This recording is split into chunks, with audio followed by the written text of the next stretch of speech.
Wife used my money to fund her affair while pretending to build her career. Her face when the court ordered her to pay me back was priceless. On our 5th wedding anniversary, my wife handed me divorce papers while laughing. After being unemployed for 2 years and meeting a richer man, she wished me luck, bragging she'd take me for everything. Her face turned pale in court when she saw the plan I had for her instead. I never thought I'd be one of those people spilling their life on the internet, but here I am trying to figure out how things went so sideways. I'm 34, married to Jamie who's 36. We've been together for 7 years and married for 5. When we first met, we were both working at the same tech startup, where she was actually my team lead with impressive credentials from Stanford and previous success at a major tech company. It was one of those instant connections where everything just clicked. After 2 years of dating, we got married in this amazing ceremony. Just family, close friends, the whole picture perfect deal. For the first 3 years, life was honestly incredible. We were both doing well in our careers, making great money, and had just bought a cozy house outside of Seattle. We were even starting to talk about kids. Jamie has always been ambitious, which is something I've admired about her, but sometimes her drive can border on stubbornness. Her past success made her expertise seem unquestionable, and honestly, I was always a bit in awe of her technical knowledge. So when she came to me with this grand idea of starting her own software company, I wasn't totally surprised. She wanted to develop this app that would change how people interact with their smart homes, basically, some groundbreaking futuristic stuff that sounded impressive when she explained all the technical details. I was a little nervous about her quitting her job.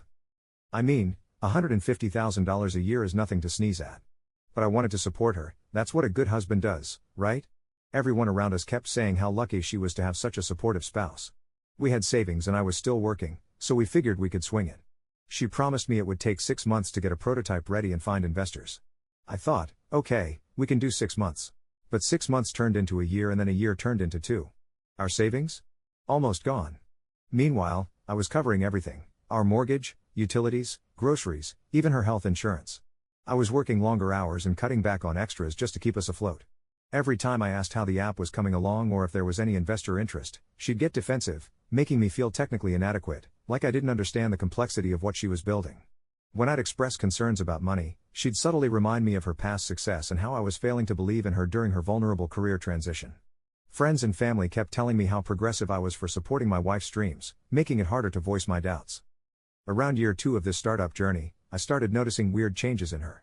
She was always out at these so-called networking events, sometimes 3 or 4 nights a week. She'd get dressed up in her best outfit, like she was heading to a business meeting on Wall Street or something. When I'd ask about these events, she'd say they were essential for meeting investors and growing her network. But here's the kicker. She'd come home late, sometimes smelling like expensive cologne. I didn't think much of it at first. I trusted her. But as time went on and there was still no real progress on this app, I couldn't help but feel like something wasn't adding up. When I suggested she pick up a part-time job to help with expenses, she got annoyed and told me she needed to stay laser-focused on her vision. I tried to stay supportive, but I was exhausted. Physically, emotionally, financially, you name it. I was holding everything together while she chased what was starting to feel like a pipe dream. When I'd gently suggest she might pick up some consulting work to help with bills, she'd make me feel like I was sabotaging her future and our potential wealth. Do you want to be the husband who stopped his wife from creating the next billion-dollar app? She'd ask. The social pressure to be the perfect supportive husband was intense, and I felt trapped by expectations of modern masculinity. Last week was supposed to be a celebration, our 5th wedding anniversary. I had taken the day off work to make it special. I planned a nice dinner, something we hadn't done in a long time because of how tight money had been. I even went out of my way to get her a new laptop since she'd been complaining for months that her old one was too slow for coding. I thought maybe this could be a fresh start, a chance for us to reconnect and move forward. She came home around 6 that evening, looking polished in an outfit I didn't recognize. I remember being excited to surprise her with dinner on the laptop, but that feeling didn't last long. Before I could even say anything, she handed me a manila envelope. She was smiling like it was the best news ever. Inside the envelope were divorce papers. I just stood there, completely stunned, as she started explaining herself in the most casual way. Turns out, she'd been seeing someone else, Michael, a 40-year-old venture capitalist she met at one of those networking events she was always attending. He apparently saw her potential and was going to fund her new startup. I couldn't even process what she was saying at first, but the more she talked, the worse it got. She admitted they'd been together for 8 months. The networking events, she'd insisted, were so critical, they were just dates with Michael. And the cherry on top, she'd been using our joint credit card, my money, to fund their fancy nights out. Meanwhile, I was working extra hours cutting back on everything and scrambling to pay off that same credit card every month. What really broke me wasn't just the cheating, it was how smug she was about it. She made it clear that she wasn't just leaving me for Michael. She planned to take half of everything we owned, including my retirement savings, because she believed she was entitled to it after sacrificing her career for her startup. The startup, by the way, she hadn't even worked on for over a year. But here's the thing, I'd seen this coming. Not all of it, but enough to know something wasn't right. Over the past several months, I started noticing little red flags that didn't sit well with me.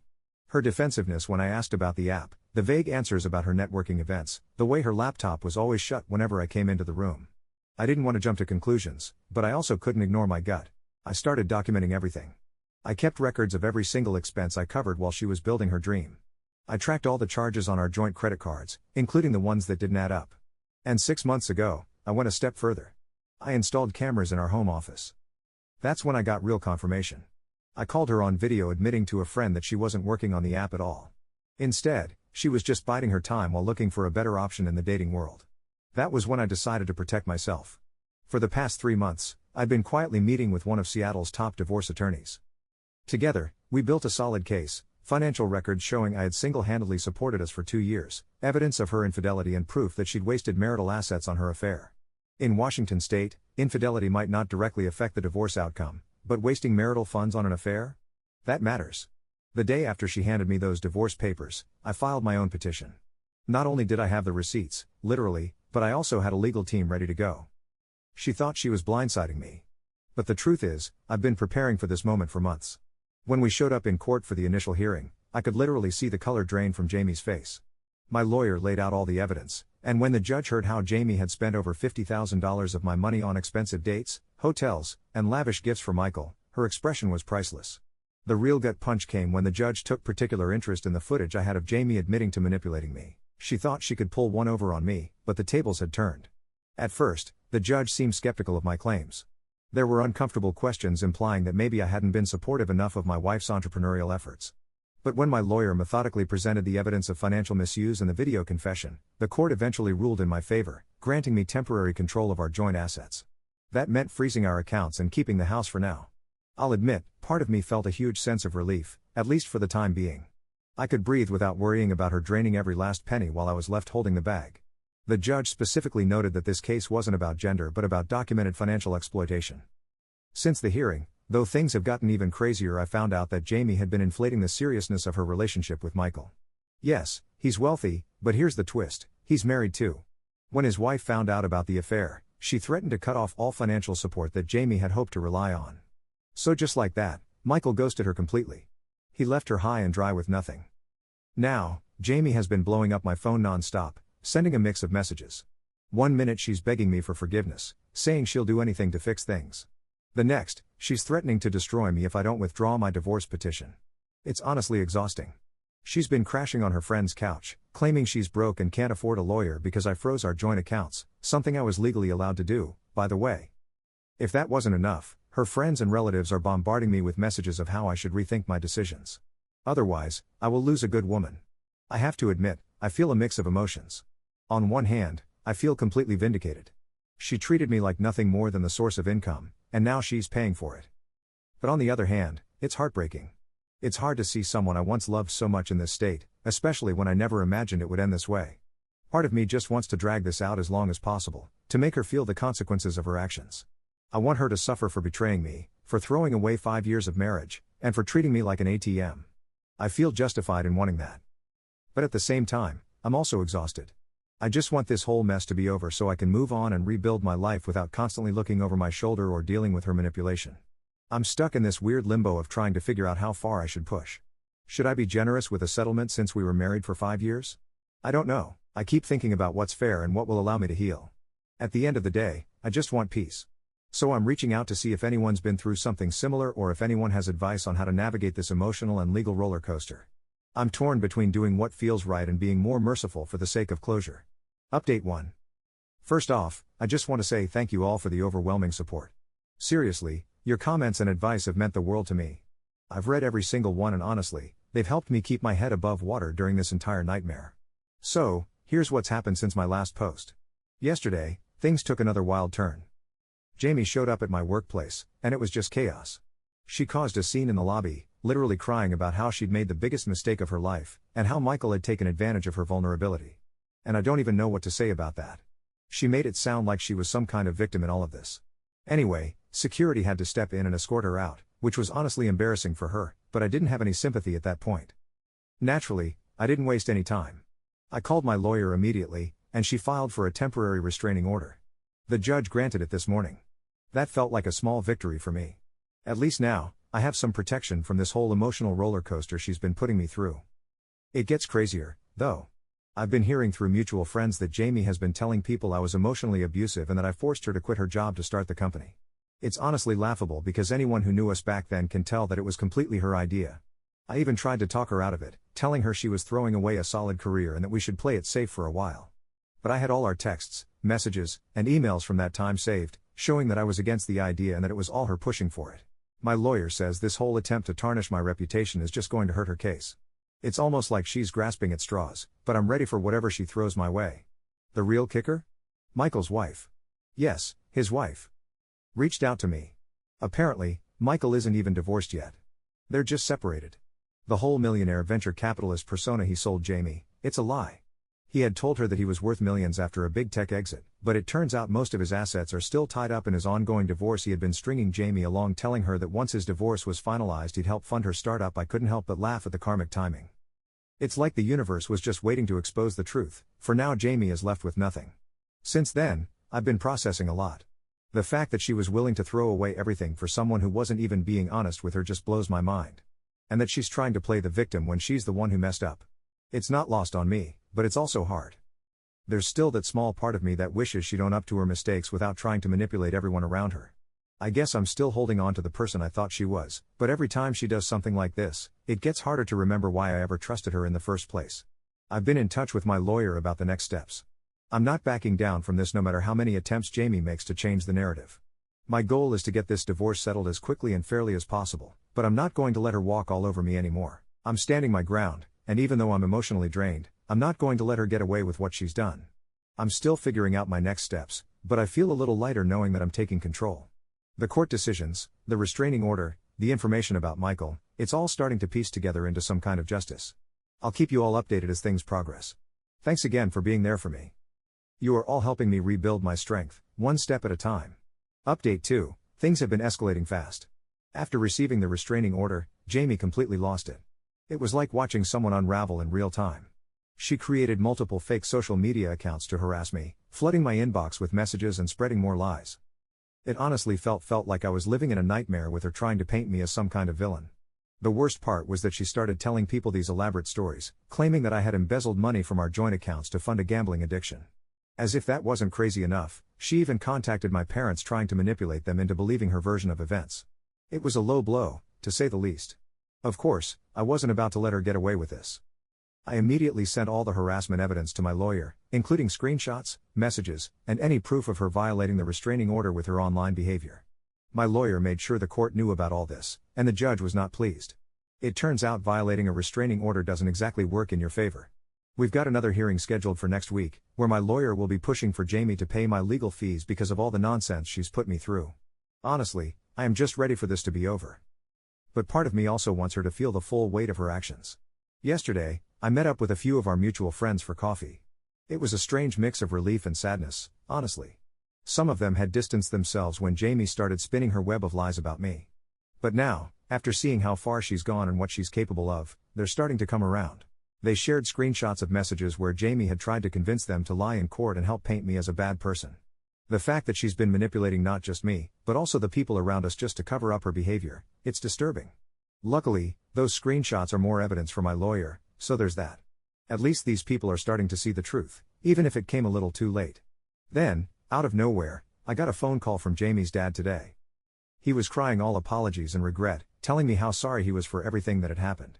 Apparently, this wasn't the first time Jamie had pulled something like this. Before we met, she had done the same thing to 2 other men.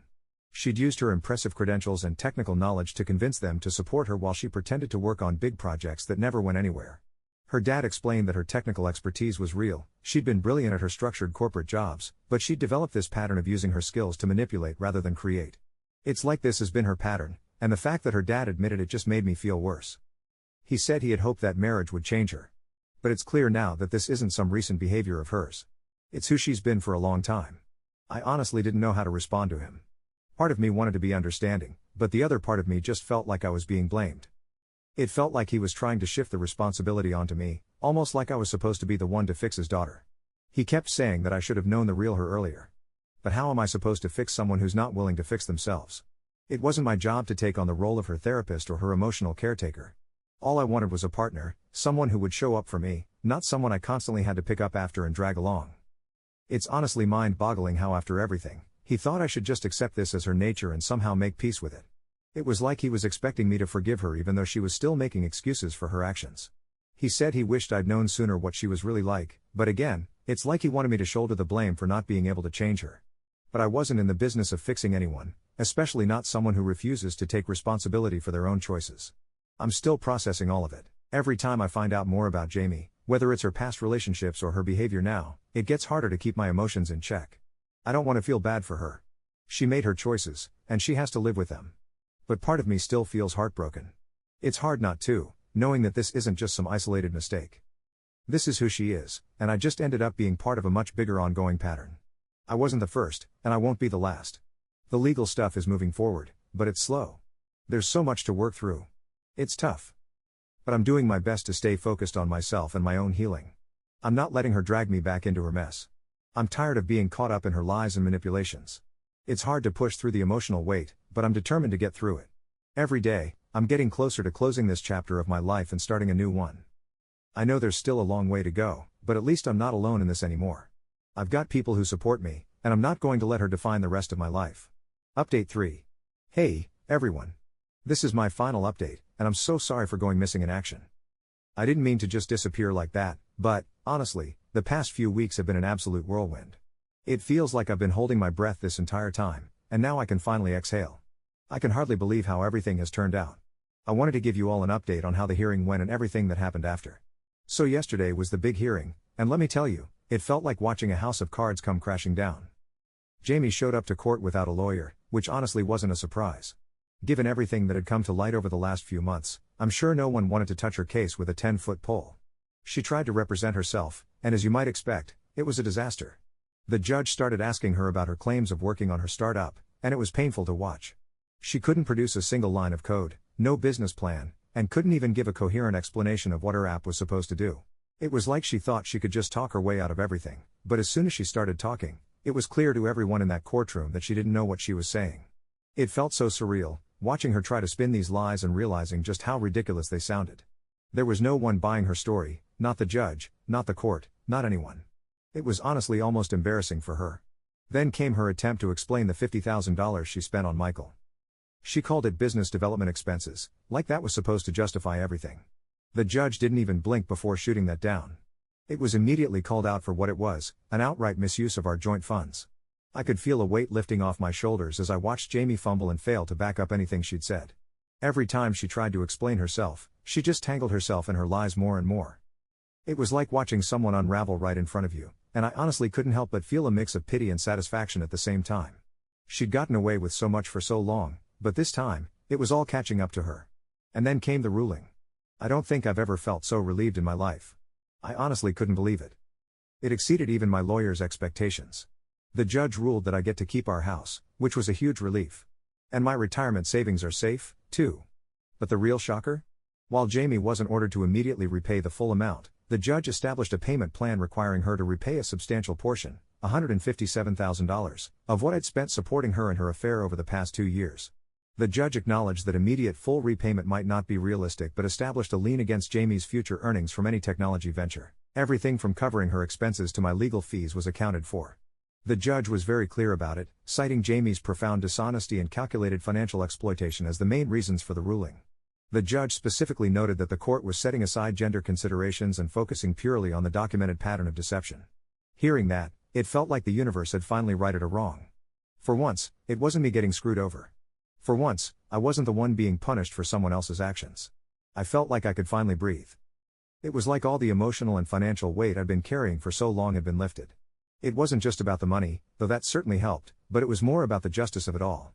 After everything she'd put me through, the lies, the manipulation, the betrayal, it felt good to have something go in my favor for a change. I finally felt like I was getting some closure, even if it's still a long road ahead. The judge's ruling was a clear message. Jamie had tried to take advantage of me, and it wasn't going to work. The fact that she's being held accountable for her actions is such a powerful feeling. It's like, for the first time, I'm not the one being treated like the villain. On top of all of that, the restraining order was extended for another year, and Jamie was ordered to undergo counseling before it could be lifted. To be honest, I didn't really care about the counseling. It's not like it would magically make her a better person. But hearing that it was part of the ruling felt like some kind of cosmic justice. Jamie was going to be forced to face some kind of accountability for her actions, even if it was just a small step in the right direction. As for Jamie's father, he was there too. And, well, let's just say I wasn't expecting what happened next. After everything went down in court, he came up to me, hugged me, and said, "You dodged a bullet." And I'm not going to lie, that caught me off guard. It's not like I expected him to apologize or offer any kind of sympathy for what I had gone through. But hearing him say that in a weird way felt like a weight had been lifted. It was like even he knew how bad things had gotten and how much I had been manipulated. He's helping her move to Arizona to live with her sister and, according to him, get her life together. I honestly couldn't care less what she does at this point, but I'm glad she'll be out of my life for good. So that's where we are now. The divorce will be finalized in 90 days. And although part of me can't quite believe how quickly everything has turned around, another part of me feels like I've been holding my breath for far too long. I can finally breathe again. And for the first time in ages, I feel like I have a sense of control over my life. It's hard to put into words how freeing that feeling is. I still have moments where I think about the what ifs. What could have been if things had worked out differently? But I'm slowly starting to realize that I'm better off without someone who could treat me with such calculated cruelty. Since the hearing, I've been focusing a lot on healing and rebuilding my future. I've enrolled in a master's program in cybersecurity. It's something I've always wanted to do, but I had put it on the back burner because Jamie always said it was a waste of money. She didn't understand why I would want to pursue something like that. But now that I'm free of her, I'm finally pursuing my own dreams. I've already started some of the coursework, and, honestly, it feels so empowering. For the first time in a long time, I'm doing something just for me. To everyone who has supported me through this journey, I can't thank you enough. Your kind words, advice, and encouragement have kept me going when I felt like I was on the verge of giving up. You reminded me that I'm not alone and that I deserve better than what Jamie was offering. To those who shared similar stories, thank you for making me realize that this kind of manipulation and betrayal is something that happens to many of us. And to anyone else going through something similar, document everything. Trust your gut, and don't let anyone gaslight you into accepting less than you deserve. You deserve respect, honesty, and love, not manipulation and deceit. Looking ahead, I'm not sure what the future holds. But for the first time in a long time, I'm excited to find out. I'm excited to see where this new chapter takes me. There are still days when I feel the weight of everything that happened, and I'm still grieving the loss of the person I thought Jamie was. But I'm slowly learning that grief is part of healing. I'm learning to let go of the idea of who I thought she was and embrace the reality of who I am now. It's freeing to let go of that false hope and accept that some things just weren't meant to be. I don't know what the next few months or years will bring, but I know this. I'm going to make the most of my life. I'm going to focus on my career, my passions, and my well-being. I'm going to surround myself with people who support me and lift me up. I'm done with people who try to take advantage of my kindness and generosity. I know what I'm worth, and I'm never going to let anyone make me feel small again. I'll always have moments where I think about the life I thought I was going to have with Jamie, the dreams we shared, the plans we made. But I'm learning to embrace the beauty of my own journey. And I know that I can create new dreams, new plans, and a new future that is all mine. So here's to new beginnings wherever they may lead.